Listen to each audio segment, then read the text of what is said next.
Well, I think we were all relieved because it had been one hell of a week. Nobody had got too much sleep over the preceding 4 or 5 days. And it really was the end of negotiations that started in September of 97 and run right up to 98, because we were at it, more or less 3 or 4 days a week. Had you ever doubted that it would happen?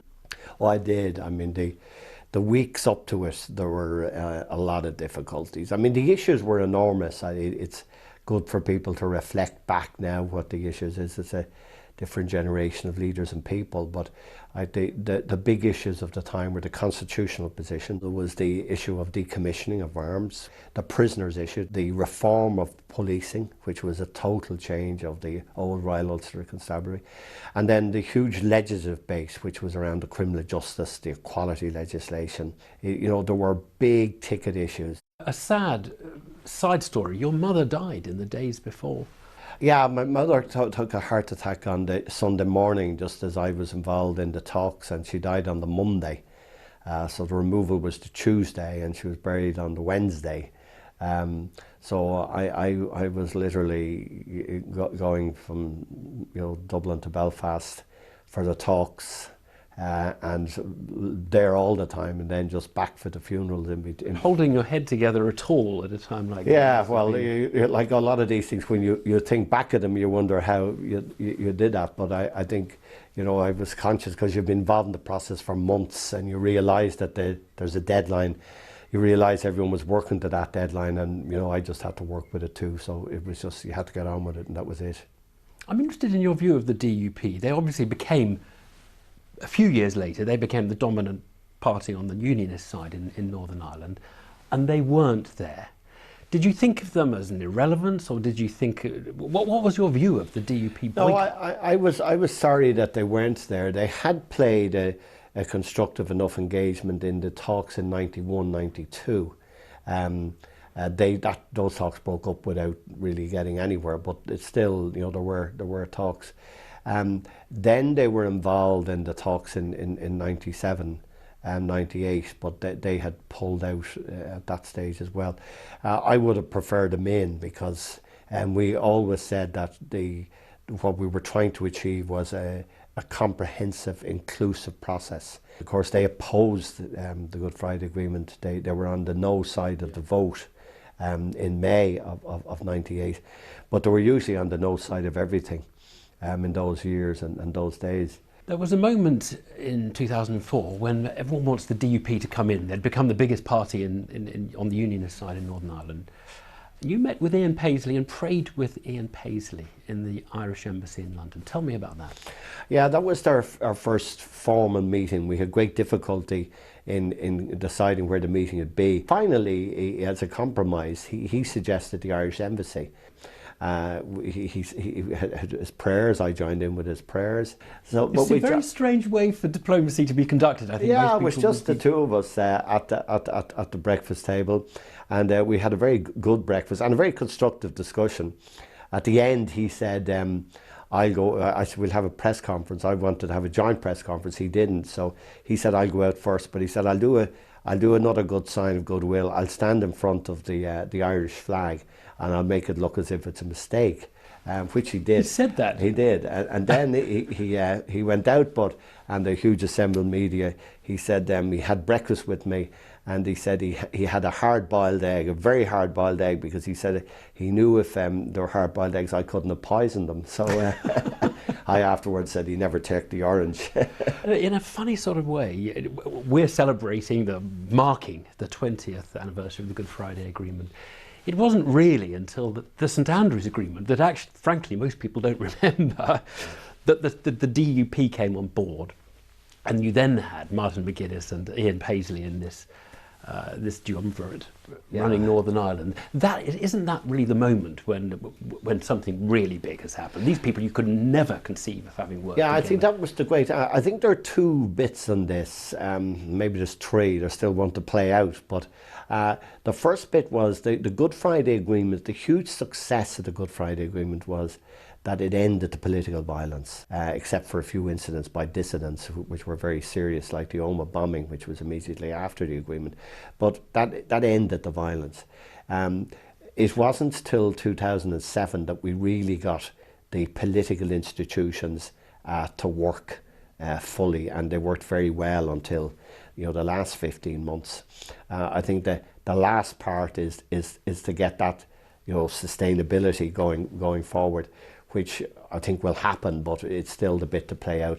I think we well named the whole thing as the peace process, because by its very meaning, process goes on.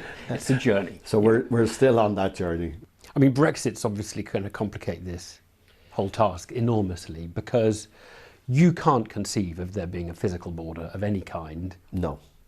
And do you think the United Kingdom can tolerate any kind of border down its middle between GB and Northern? Well, I think Theresa May has said that no British Prime Minister can ever do that. There never, let's be honest about it, there never will be a border. There's not going to be a physical border across Ireland, because if you tried to put it there, you wouldn't have to wait for terrorism to take it down. The people just would physically pull it down, the ordinary people. It's possible that the British will come up with a good scenario that doesn't require much of a physical border, just a teeny weeny little bit of infrastructure near the border.